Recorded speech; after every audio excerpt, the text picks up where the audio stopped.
Oh, how fabulous. Hello, welcome to How Fabulous by Toni and Co. I am Toni, and in this episode we talk to the very fabulous Caroline Brunne. Now, Caroline is one of those ladies that you meet and you ask her what she's doing or what she does, and there's 74 things that she actually does to earn a living. Not because she is anything other than an entrepreneur and, loves helping other people and loves doing. Caroline and I met many years ago through her husband, and there's a whole story about that. And since then, I've had the pleasure of working with her. She's been a supplier when I was producing country road shoots for many years for the kids shoots, and we needed first aiders on set, and she was working at that business and helped me out there.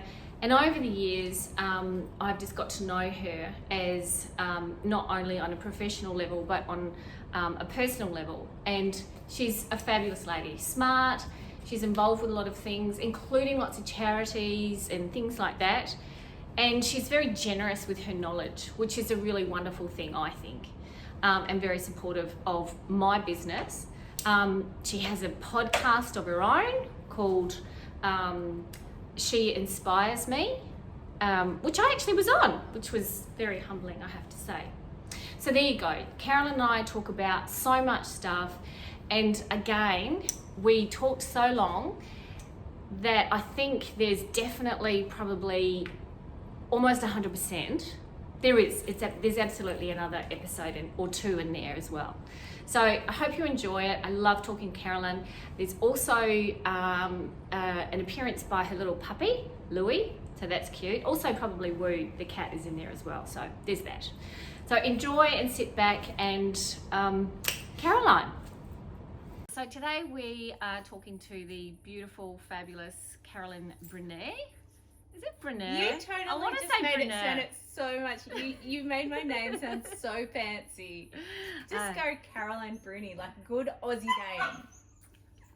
And Okay, Louis. it's that, and Louis. And Louis, who just has to talk in the background. Oh, hello, Mama. And also, we might make an appearance, but it is what it is. We're very relaxed here at How Fabulous. So yes, thank you for tuning in. And so yes, we've got Caroline here. Now, Caroline wears many, many, many hats. As I really feel like you're an entrepreneur. Mm-hmm. You're a businesswoman. You're a doer. You're a go-getter. You're a really organised person, and we'll go into that. The owner of Organise Curate Design. Am I going to go grab him? Should I just grab him? No, come over. No, it's fine. Yeah. So here we go. So everything happens in these little This is things. normal real life. This is actual real life of trying to get stuff done. Mm-hmm. And in the morning it's raining, and I'm thinking, oh no, this is going to be a disaster. No one's going to do anything. And now it's Melbourne weather. So there we go. So Caroline wears many hats, and in fact, we have known each other and I was trying to think exactly how many years, and I feel like so Jack, my son, is 15 this year, and I feel like, because we met actually through your lovely husband, yes. Blake, and I feel like I was looking for a desk bed.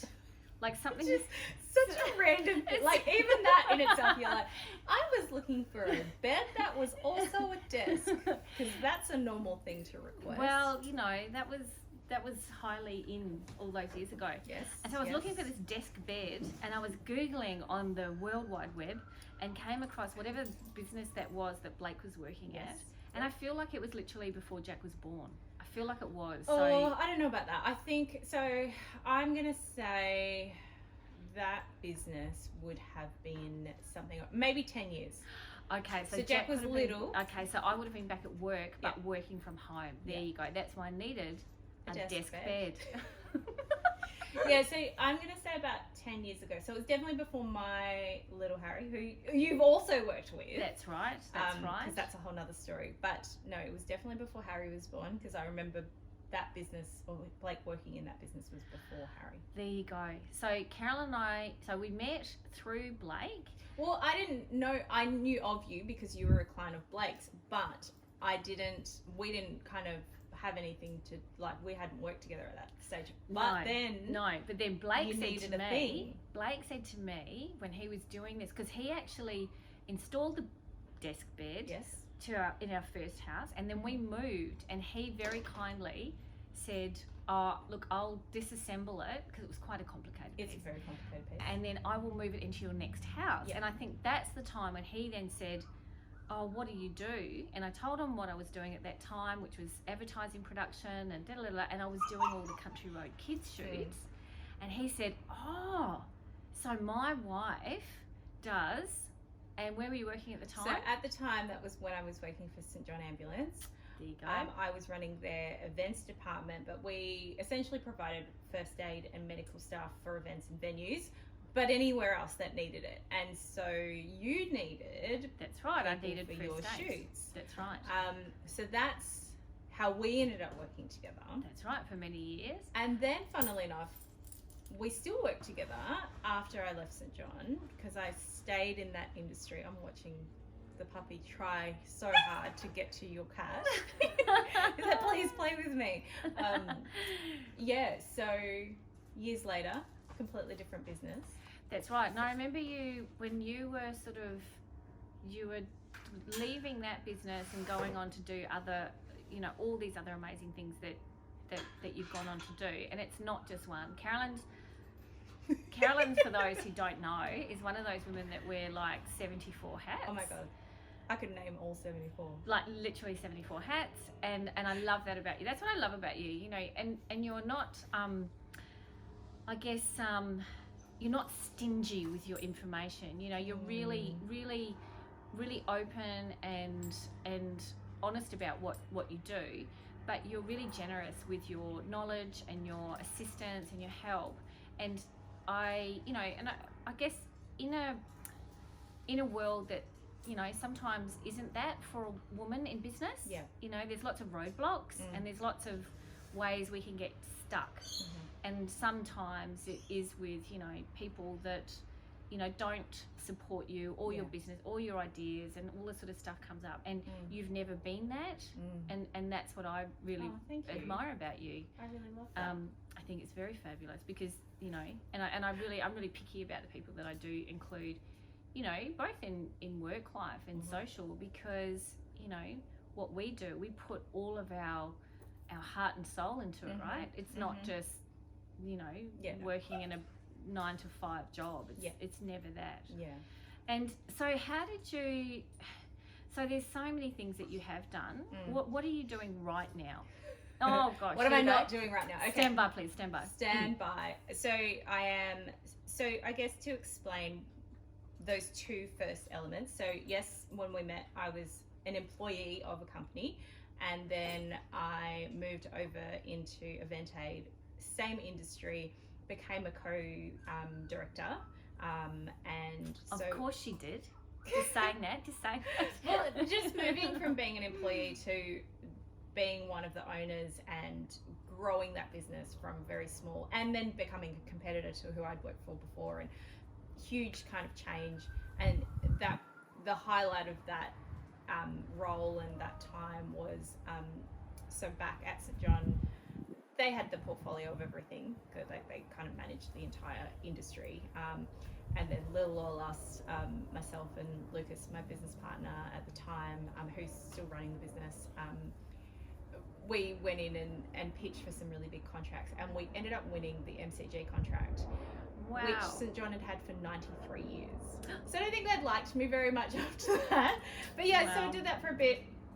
And then I worked out that there was this gap in the market, that busy women needed someone to help them with all the things. And I was often the person that my friends would call and say, hey, what do you think about this? And how do I do this? And I need this tech thing. And how do you do this? And I know you do meal planning at home. How do you do that? And blah blah blah blah blah. And I was like, there's a gap there. There's this life admin never ending to-do list thing, and I was like, oh, there's something to that, and I needed someone to help me with that. I was super organized but had a very busy life, so I created Organise Curate Design.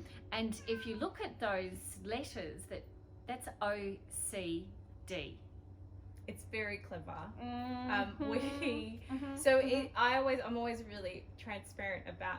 There's two facets to that. So we started with OCD and worked backwards. We were like, okay, how does that work? But then the business name has become the concept. So in theory, we organize the clutter, be it mental or physical. We curate it, and anyone that understands the word curation that's where you get rid of stuff and you bring new stuff in. So it's very selective. You do that in what you do with styling. You don't throw everything out. You just kind of work out what's going to work and what new pieces need to come in. Correct. And then within that process, we help the client design their new life. And that could be mentally, what are they getting rid of? What are they changing? What systems are we putting in place? Or physically helping them with things. So that business I launched in 2017 and is definitely the core of what I do, working in that space and helping people get on top of their to-do list in their business or in their life. On top of that, I have my own podcast, which you've been a guest on. So and you have had the most amazing women on your podcast. I felt very, very, very humbled. And I was so happy. I was like, asked. how have you never done a podcast before? I'm watching my dog like move the camera. Oh, did he move it? He moved it. This is real life, folks. This is real life. Like so the fact that I even down. brought my dog is a sign of how great our friendship is. I was like, can I bring my dog. puppy? Because I'm now that person that's really annoying. Anyone that's watching my content is like, oh, she's talking about I her just dog actually again. can't believe he's not wearing any clothes, like as in puppy clothes. Like a suit. Like some and sort of a top little dinner hat. jacket. Yeah. I'm sure I can find we could something style for him. something for him. He'd chew it though. Yes.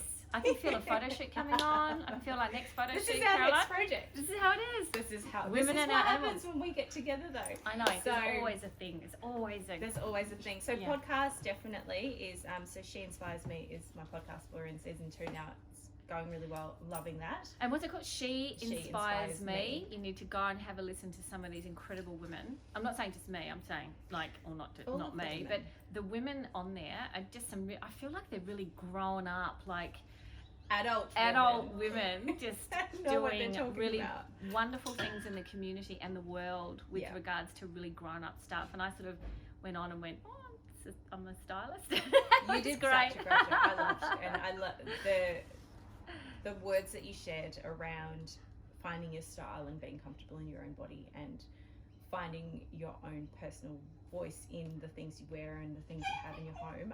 That was amazing. But yeah, so podcast. And you're very, very good at being that host. You should be doing way more than that, because I'm going to say it, I was shitting myself. You were so nervous, and I I was was so like, nervous, Toni and I does wasn't- not get nervous. What is this version of Toni Newman that I've never seen And I sort of before? wanted to know, like, oh, what are we going to talk about and thing and blah, blah, blah. And you were just so cool and very patient, and just I felt it was very calming, and how you steered this, the conversation. You're very good at what you do. I mean, just one of the things that you're very good at what you do. But to answer your question, what else am I working on? So one of the other things that you have been involved in is I do some modelling when it comes, because it's a really interesting industry, the advertising industry. Absolutely. Come very and go. interesting. But yeah, just recently did a shoot for Harris Scarf, and I've done some work for Coles, and I've done. So sometimes people have seen I want my to say face. Coles. Okay, so Coles. If you go into a Coles, Caroline is usually up there on the customer service on counter. the customer normally. service counter. Okay, you look familiar. There it is. There it is. It's Caroline. From? That's the Coles lady. I'm the Coles And lady. also, if you go to the Business Victoria website, That's the other place you'll see so my face. if Oh my I'm doing God. child employment permits for an You advertising were shoot, you were trying to find them for a shoot, that my kids were coming to, because you needed kids, yeah. and that's how that came about. And then you were about to send me a link, and then you were like, your face is on the. I was like, yeah, I know. This is how the world works. Like, there's always a thing. I There's am so everywhere. Many, yeah, you're everywhere. It's fantastic. I love it. It's so good. And yes, you should be doing some more modelling. And you got into modelling, not as a, oh no, you were, that's a lie. Sorry, stand back. You were actually a teenager doing modelling. Yeah. You did that for a while, then you had a break. Huge break. And then you came back into it. Yeah. And I love that. And just on that, I love how the and it's taken too long. I love how the advertising industry is actually, you know, it's still got a long way to go. Yeah.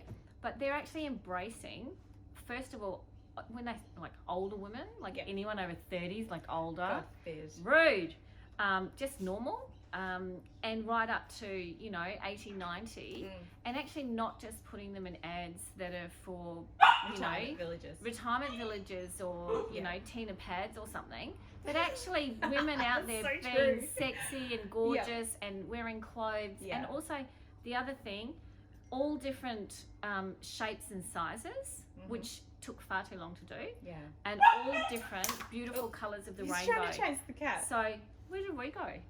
Trying to run away from my dog. Hilarious. There's total hijinks going on here. Oh, total hijinks. Careful, he's gonna knock over your camera. And so there's all this, you know, it's changed so much, and I love that you're in now as this beautiful, unusual looking, and I want to delve into, you know, what your nationality is, because, you know, we look at you and go, oh, exotic, but I can't quite pick it. What is it? What is it that you are? Yeah. You know? So do you enjoy the modelling? I do. It's funny. I recently interviewed Bridget, who is the one of the founders of my agency, and we chatted about everything you've just said: the diversity piece, why it took so long, why they created their agency, all that sort of stuff. But we also chatted about that it's hard. Modeling is not easy. Like standing or sitting in a certain position and being able to take direction and being comfortable being in front of the camera. Trying to get the brief of what the production team, because there are a team of people that know what they need in that one photo or that 1 30-second bite or whatever they're trying to get to sell their product. That's right. And you're the thing that's making the thing happen. That's it's so much harder than what people realize. I do enjoy it, but I don't know if I'd ever want to do it as a full-time job. Yeah, I think it would be really hard. I mean, you know, you're right. I don't think I would ever want to do it as a full-time job and be just judged on, you know, that particular look, or just do that, because it would be quite boring, really, you know. But it's I think it's a lot of fun. You take it for what it is and you bring your own spin on it.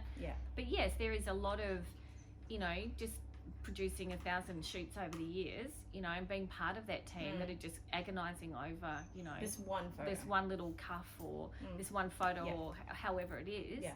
It takes a huge amount of a huge team to do that often, and there's, you know, it's interesting, but it's not saving lives or anything. So you take it for what it is, but it is a lot of fun, and you know, doing your shoot, for example, we had a lot of fun doing that. Yeah, definitely. So it was really fun working with you and the team, because we had a team that day as well, and to create my portfolio, and also to be at a point in time where I was a lot more comfortable in my own body versus teenage Caroline.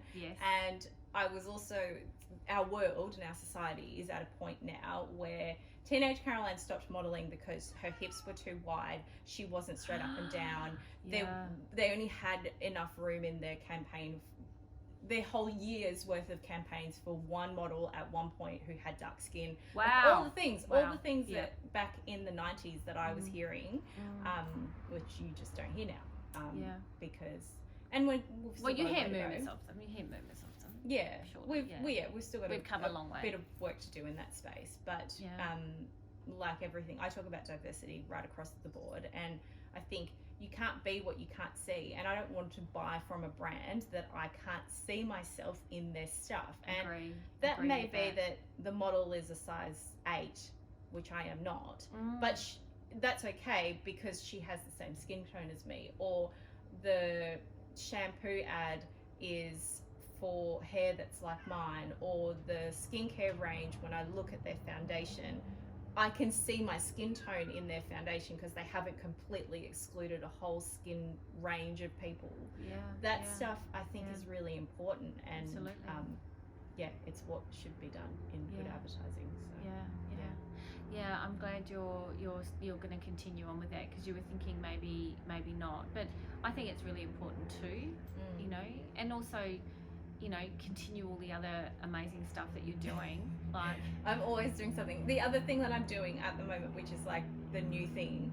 So we were talking about how modelling was a thing I used to do, and then I stopped doing it, and then I started doing it again. Painting was something I started doing last year that I literally had not painted for 20 years. like painting on a canvas. Yes. This is what we're painting talking on about. a canvas with acrylics, and so it was funny. My husband, we were in stage 4 lockdown, which, as we're recording this, we're about to go back into for 5 days, and it's a whole nother conversation. We'll be fine. Everything is fine. The world is okay. But during stage 4 lockdown last year, I was like, I need to find something to do that isn't on a screen, because I just spent so much time on a screen. I think we all spend a lot of time on a screen. And for work, I do a lot. Yes. So I was like, I'm going to buy some canvases and some paints, and that's what I'm going to do. And he has now admitted to me that he had this moment where he was like, oh, that's nice, dear. Sort of like very, in his head was like, go for it. Yeah. But was expecting, in his mind, he was like, everyone did art at school.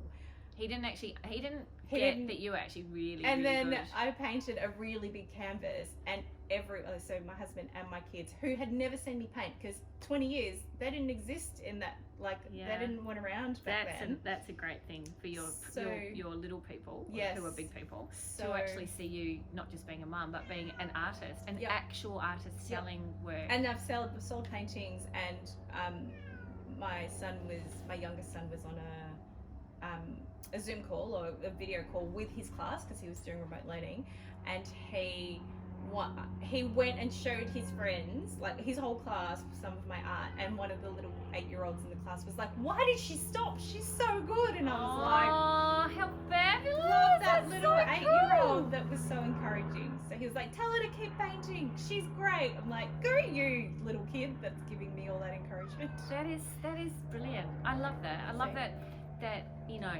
you're doing something that, well, obviously it's scratching your creative itch. Yeah. Because you get to do so much organising and it's structure. Yeah, it's detail. It's and that, stuff, and then you get to, you know, splash out with colour and ideas and, you know, a whole lot of stuff that needs to get out. That, you know, how do you find that thing, you know? And as you get older, I mean, there's a little bit of an age difference between you and I. I want to say 20 years. No. 15 years. It's like 15 years. I'm 38. Oh, it's only 12 years. Okay, yeah, sure. So it's not as okay. So it's so not it's as not as it's not as big as you thought. Yeah, it's not as big as I thought. But you know, there is still that age difference. Yeah, which is a whole nother stage of life. Like, we've grown up in different points. Correct. Yeah. Correct. And so, you know, I think I'd be interested to hear what you think about, you know, what you thought you were going to be doing at this age. You know, back then, you know, in your 20s, I feel like we think we are literally invincible, but also we give ourselves a shit ton of, you know, grief about our bodies and our, you know, there's so much that goes on that you don't know, and it really is true, I think. Yeah. You know, if we'd only known then what we know now, you know, what were you thinking when you were 20? What was? So I was. I'm a little bit outside. You won't be surprised. I'm a little bit outside the box of a standard 20-year-old. So by the age of 22, I had lived overseas. I was engaged to be married. I had my first child, and bought 2 investment properties with my now ex-husband. And we were probably 18 months from buying our first business. I'm actually not surprised by that. So I can't say that if I look back and chat to 20-year-old me was living in London.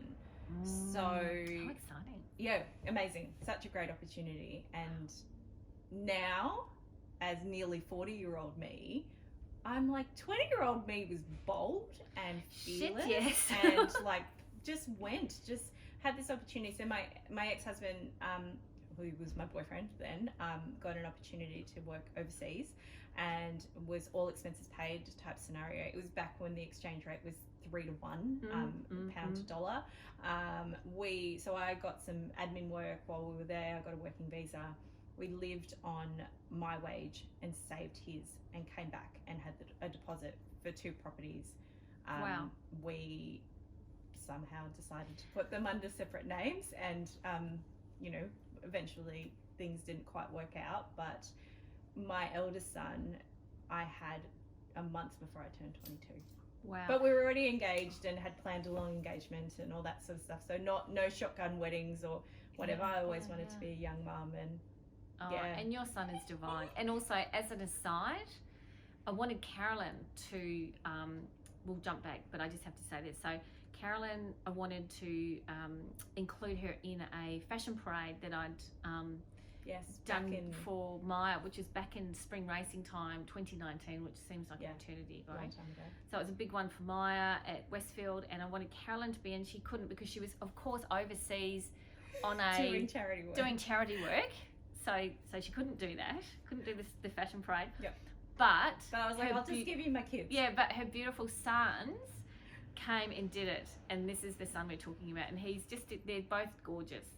Gorgeous boys. Very different boys, but very different, but there's that as well. So there are so many we fabulous connections that have happened.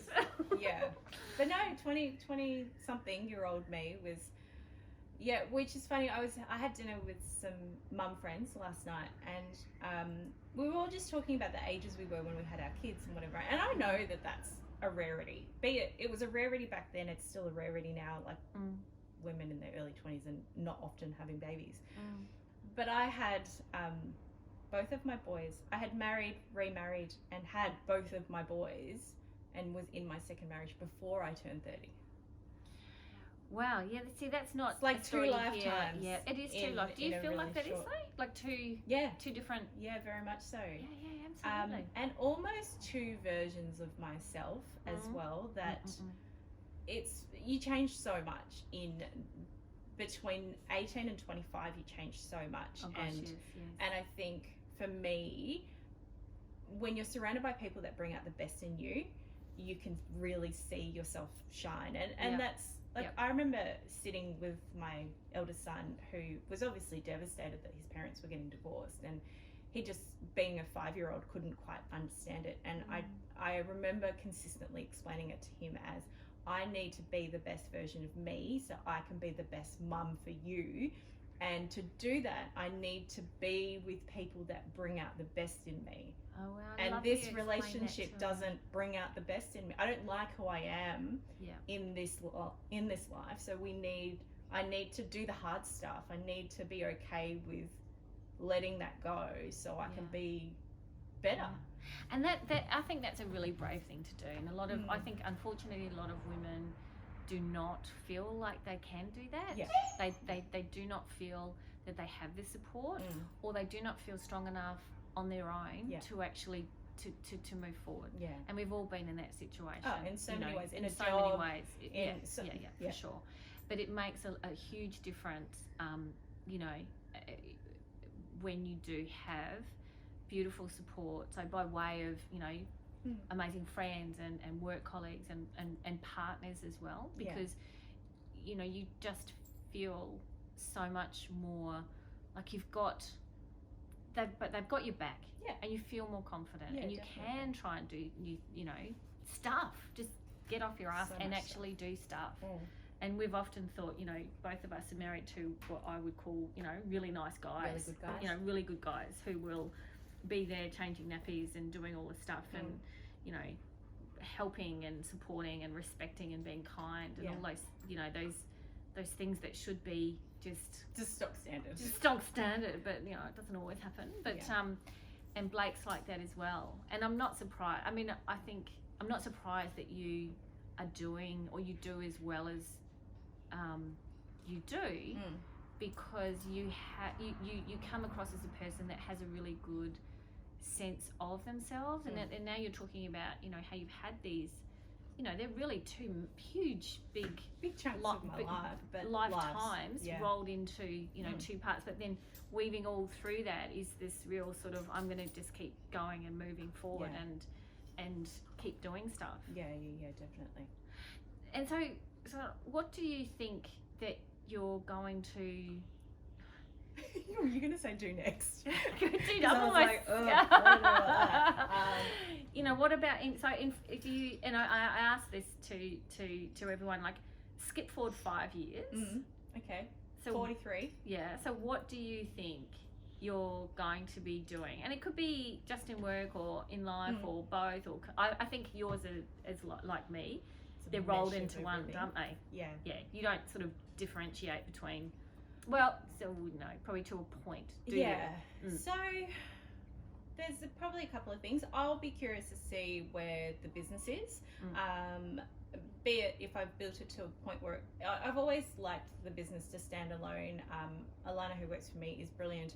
I want the team to continue to grow and build, and our clientele to grow and build. And if that means that someone buys that business, it changes names, whatever, that's fine. I could see that kind of happening as it transitions into whatever it needs to be 5 years from now. From a creativity perspective, I'm sure I will find whatever that next outlet is. I still want to be podcasting. I definitely still want to be doing more interviews, that sort of stuff. Be doing that. So that stuff is incredibly important as well. I want to make sure that stopped recording. Now it's recording again. So I want to make sure that creative element is still there. I want to write a book. Yep, that makes sense. So that definitely makes sense. on the cards. And I think. And would it be about OCD, like getting organised, or would it be more? Oh my gosh, stand by. Stand by. This is like a hot. What do they call it? You heard this first. You heard this first on How Fabulous. Caroline Brunne's book is coming out. It will not be about organising at all. It's pretty much going to be a memoir. So we've already talked about 2 lives, so there's a bit more in the mix. And so I'll be sharing. I want to make sure it's released before I turn 40, so I've got a couple of years to write, publish, all that sort of stuff. I love it. So love it. I love how part 1, because I want to at least live till I'm 80, so I might write part 2 when I'm in my 80s. But yeah, so that will definitely be done before I'm 43. Who knows? I want to travel again. Like, come on, world. Yeah. Let's get this done. I don't know. Do you think we will be though? Yes. Do you think we will be? Because I'm an optimist. I'm a realistic optimist. I have to say, I really think that last year was really full on. Yeah. Mentally, emotionally, spiritually, everything. It was very difficult. I think anybody who thought it wasn't is probably having a lie about that. It was crazy. Like, everyone was affected by last year. But no, definitely some more travel. I'm going to do some more charity work. There's so many things. But what's it now? Tell me about this charity that I do overseas. Yeah, why you couldn't come and model for a very, very important Maya fashion parade. It was. If I was here, I would have done it. But no, I totally accept that was probably a really good excuse. So I would do some work with an organisation called Project Gen Z, and so wait. Project Gen Z, right? So it's founded by a woman called Liz Volpe, and she started it what is now probably 6 or 7 years ago, but the year of 2019, that was year 5 for that program. So we head over to Cambodia. We work with a not-for-profit organisation called Sunrise, and they are a children's home working with disadvantaged or orphaned children in Cambodia. They either house them at Sunrise, or they bring children in from local villages who may not get fed, who may not get an education, and they bring them in. And so through Project Gen Z, we run an entrepreneurial program. So we work with the kids that are 15 to 25. So some have left Sunrise but come back to do the program with us. And myself and another group of entrepreneurs, we teach them different business skills. It's kind of like running the show The Apprentice, but in a kind of condensed program. Then we get them to pick a product, and they go and they sell. Like, we hit the streets. So they might take a water bottle and they'll rebrand it, and then we go hit the streets and we sell to tourists, and they get a budget and they have to make a certain amount of money, and all the money that we raise goes towards Sunrise. And Then there's an overall winner who gets mentoring and a scholarship, and they get money that we have fundraised before we get to Cambodia. So we run a lot of fundraising campaigns before we get there, and they get that money, and they either can put it towards their education or to start their own business. So since then, since the program's been running, there's still businesses that are running from the kids that have started their own businesses. Oh, that just gave me goosebumps. Yep, That it's gave me just goosebumps. like I can't wait to get back there. Oh, that's brilliant. We That's have a just so sponsor good. child now that we sponsor through Sunrise, who's one of the younger kids. I've spent a lot of time with a lot of the older kids, and See, that's the thing, you know, it's heartbreaking to think that it's not just the younger kids, it's the, you know, that really important age, 12, 13, 14, 15, Yeah. 16, 17, and on, because you don't all of a sudden leave school or No. become a particular No. age and then you all of a sudden grow up. You still need, Yep. you know, you need that support. yeah, and to think that these kids often don't have that support. So to That's have heartbreaking. access to 15, 20 entrepreneurs coming who come from all around the world. The majority come from Australia, but there are some that fly from the UK and from the US and whatever else. We all meet there, and Wow. we have a bit of our own professional and personal development. So we spend a few days working on stuff together and bouncing off each other, and to have these brilliant minds to kind of bounce off anyway, and then we work with the kids. So, That's exciting. yeah. That's really So exciting. I'm looking forward to getting back there once we I can. feel like it would be next year. I I feel like hope it'll be so. next year. Yeah, I hope so.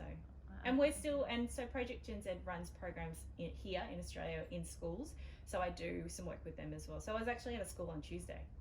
Do they really? Yeah, so we do holiday programs and we teach kids entrepreneurial skills that way, and run a similar challenge where we might get like this glass, and a team will then rebrand it, and they can think of any, like the glass might turn into a plate, might turn into something else, whatever their concept is, and we run those programs, and then I share my entrepreneurial journey with them, and kind of help kids understand that it doesn't matter if you don't know what you want to do when you leave school.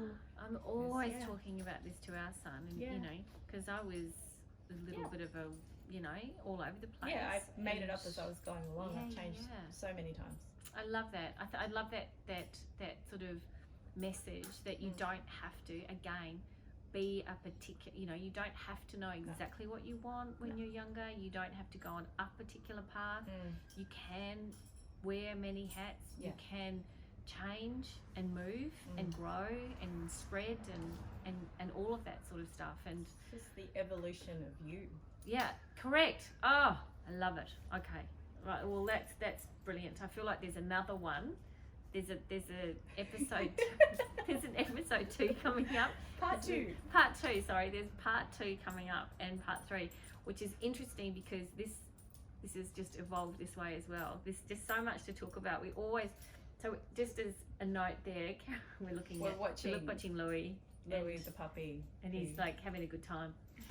Whenever we talk on the phone, it's always, you know, it's always turns into a big long, oh no, for a long time. And it's wonderful. I love it. This is why you're here.